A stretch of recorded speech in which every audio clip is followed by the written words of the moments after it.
What's going on, guys? Tyler here, and I got a great question today from Allison. And Allison says, I know everyone is getting away from cardio. This is good, all right? Everyone is getting away from cardio, but aren't we trainers, in parentheses, so she's obviously a fitness trainer, missing the boat if we only address the weight loss population and not the aging population that needs the cardiac benefits of cardio? So, Allison, I love your question. It's fantastic because you're absolutely correct. Most of the fitness industry is moving away from long, slow cardio, and they're touting the benefits of high intensity exercise for fat loss. But I disagree with you that you can only get cardiac benefits from cardio for, say, senior citizens or people who can't as easily do high intensity training, okay? So I disagree that that's the only way to do that. And in my personal opinion, I think that most people should be doing some level of training that pushes the intensity of their heart rate. And the reason why I say that is this: imagine your bicep, right? Your bicep's a muscle, right? And if I were to grab a dumbbell that was, I could do 10 curls with, and that's my maximum strength, right? So 40-pound dumbbell, I could do 10 curls, that's my maximum strength. Let's say I grab that dumbbell today and I do 6 curls or 7 curls, right? And I come in and every day I come and do those 6 or 7 curls, right?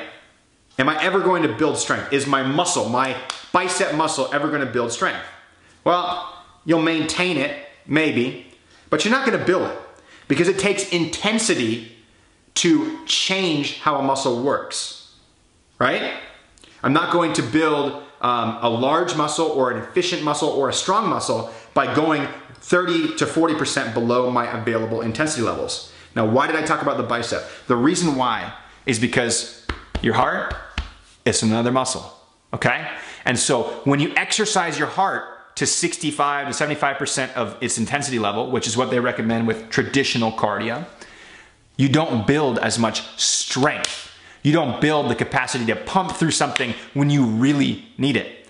So in my personal opinion, if you're properly easing into it, people who are in their elderly age can actually get more cardiovascular benefits from using intensity style training than long, slow cardio. Now, I do have a caveat I'll point out in just one sec.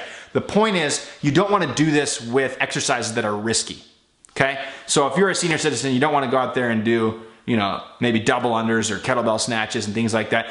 It's probably not the best idea because there's not a good risk-reward ratio. The reward of doing a snatch is not as high as the risk of blowing out your shoulder or hurting your back or something like that. But there are a lot of machines and exercise that you can use to generate that high-intensity environment safely. Recumbent cycling, an airdyne, a rower, any sort of cardiovascular equipment that seems pretty safe, okay? Even things like kettlebell swings can be relatively safe if you use them at a lightweight and the person moves well. Okay?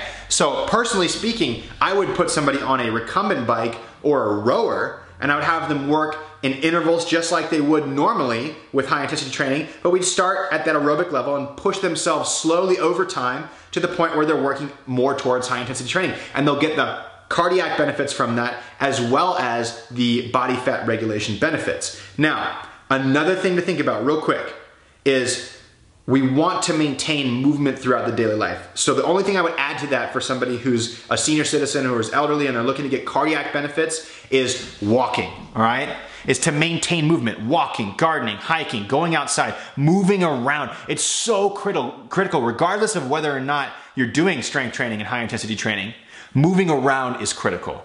So I disagree that just regular standard old cardio is the only way to get cardiac benefits for senior citizens. I think that you should be pushing the limits and doing a little bit more high intensity for 10 or 20 minutes. And then the rest of the time you should spend doing strength training, mobility training, and then working on your walking, right? And enjoying your life and really just living it up, because that's what you need to be doing when you're in your elderly years. So I hope that answered your question, Allison. I'm sorry that I disagree with you on that, but maybe you'll think about this and say, hey, maybe I'm gonna change the song of my tune, or maybe you'll write me an email and say, I hate you. So either way, that's my opinion on this subject, all right? If you guys have any comments, leave them below. Let me know what you think. Do you think that you need steady state cardio in order to build cardiac benefits, or do you think you can get away with just doing high intensity training? Otherwise, like it, subscribe to the Garage Warrior YouTube channel so you can get more videos just like this so I can help you look, feel, and perform your best. Thanks for watching, okay? Guys, later.